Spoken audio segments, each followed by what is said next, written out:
اسلام رحمت، اسلام تہذیب، اسلام ڈسپلن، اسلام حیا، اسلام آنیسٹی، اسلام ٹالرنس، اسلام سوشل جسٹس، جو دنیا میں قدریں ہیں وہ ساری اسلام میں موجود ہے۔ کوئی ایسی خیر کی چیز نہیں ہے جو خیر ہو اور اسلام میں نہ ہو، اور کوئی ایسا شر نہیں ہے جو شر ہو اور اسلام اس کی الاؤ کرے گا، نہیں، ایسا نہیں ہو سکتا۔ اسلام اللہ کا بھیجا ہوا دین ہے، اللہ رب العالمین ہے، اسلام رحمت العالمین کے ذریعے سے آیا۔ اسلام کے ہر چیز رحمت ہی رحمت ہے۔ جس چیز کو اللہ اور اللہ کے نبی نے حرام کیا ہے، اعلان کر کے یہ کہا جا سکتا ہے کہ وہ چیز انسانوں کے لیے مضر ہے، اس لیے اس کو حرام کیا گیا۔ یہ نہیں ہو سکتا ہے کہ کوئی چیز بڑی ضروری تھی، بڑی فائدے مند تھی، بہت اپلیکیبل تھی، بس اس کے باوجود اسلام نے اس کا حرام کیا، ایسا کبھی نہیں ہو سکتا۔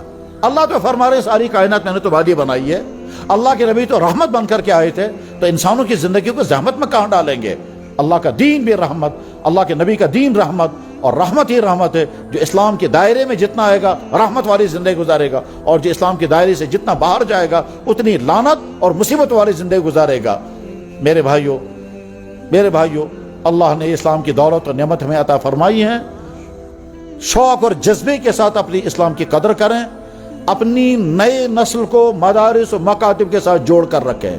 ہم نہیں کہتے ہیں کہ آپ اپنے بچوں کو سکولوں کالجوں میں مت پڑھاؤ، ضرور پڑھاؤ، اس لیے کہ اس عصری تعلیم کے بغیر آج کے زمانے میں زندگی انسان نہیں گزار سکتا ہے، چاہے بزنس کرے، چاہے جاب کرے، چاہے مزدوری کرے، مروجہ تعلیم ہونا ضروری ہے، اس کے بغیر زندگی نہیں گزر سکتی ہے، مگر اس کے ساتھ ساتھ اپنے دین کا تحفظ کرنا ضروری ہے۔ نادان ہے وہ مسلمان جو اپنی اولاد کے لیے یہ فکر تو کرے کہ اس کو عصری تعلیم ملے تاکہ آگے چل کر کے یہ کمائی والا بن جائے، اور اس کی فکر نہ کرے کہ میرا بچہ کل کو مسلمان رہے گا یا نہیں، اس کو کلمہ یاد ہے یا نہیں، اس کو نماز آتی ہے یا نہیں، یہ حلال و حرام جاننے والا ہے یا نہیں، یہ پہچانے گا کل کو ماں باپ کے حقوق کیا ہیں اور کیا نہیں ہے۔